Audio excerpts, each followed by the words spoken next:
प्राचीन समय की बात है, जब देवताओं और असुरों का युग था। उस समय संसार में अज्ञानता का बहुत बोलबाला था। मनुष्य कठिनाइयों और समस्याओं में उलझा हुआ था। तभी भगवान ब्रह्मा, विष्णु और महेश ने मिलकर यह तय किया कि एक ऐसा देवता बनेगा जो हर व्यक्ति की समस्याओं का समाधान करेगा। उस देवता का नाम रखा गया गणेश। भगवान गणेश का जन्म बहुत ही अद्भुत रूप से हुआ। एक दिन माता पार्वती अपने स्नानागार में स्नान कर रही थीं। उन्हें किसी ने नहीं डिस्टर्ब किया, इसलिए उन्होंने अपने खुद के शरीर से एक सुंदर बालक बनाया और उसे वचन दिया कि वह किसी भी व्यक्ति को भीतर न आने देगा। तभी भगवान शिव लौटे और अपने घर में प्रवेश करना चाहा, लेकिन बालक गणेश ने माता पार्वती का आदेश मानते हुए उन्हें प्रवेश नहीं दिया। यह देख शिव जी क्रोधित हो उठे और बालक गणेश का सिर काट दिया।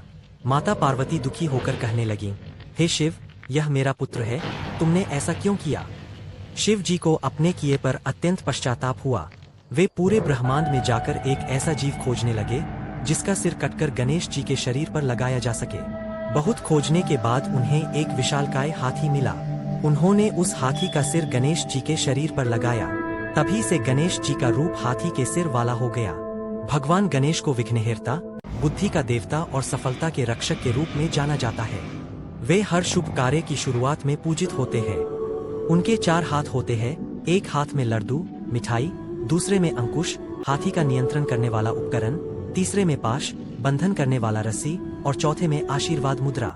उनका वाहन है मूषक चूहा, जो यह सिखाता है कि छोटी से छोटी वस्तु भी हमारे कार्य में सहायक हो सकती है। एक प्रसिद्ध कथा यह भी है कि एक बार देवताओं और असुरों के बीच युद्ध हो गया। दोनों पक्ष एक दूसरे से विजयी होकर अपने अधिकार की लड़ाई में लगे थे। लेकिन उस समय अचानक गणेश जी वहां प्रकट हुए।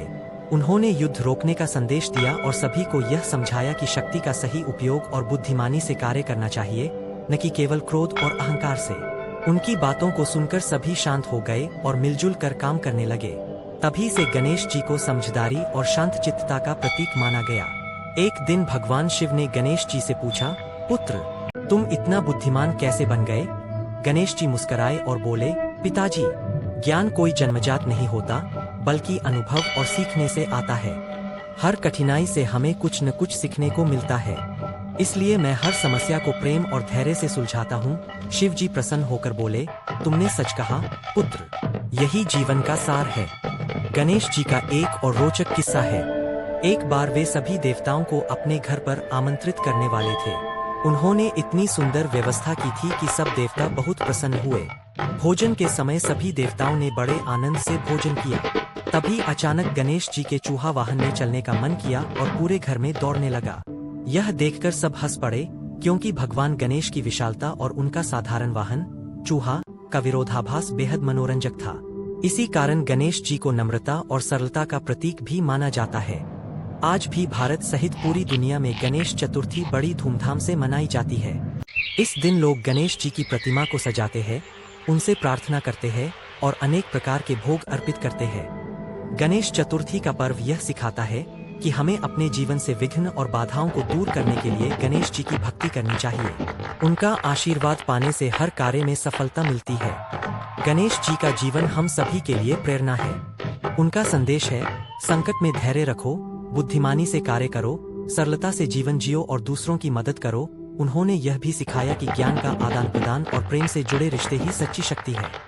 अंत में भगवान गणेश की यह कहानी हमें सिखाती है कि जीवन में विघ्न आते रहेंगे, लेकिन उन्हें धैर्य, प्रेम और बुद्धिमत्ता से सुलझाकर हम हर लक्ष्य प्राप्त कर सकते हैं। अगर आपको ये वीडियो अच्छा लगे तो इसे लाइक करें, अपनी राय कमेंट में जरूर बताएं और हमारे चैनल को सब्सक्राइब करना ना भूलें, ताकि आने वाले नए वीडियो आप तक सबसे पहले पहुंचे।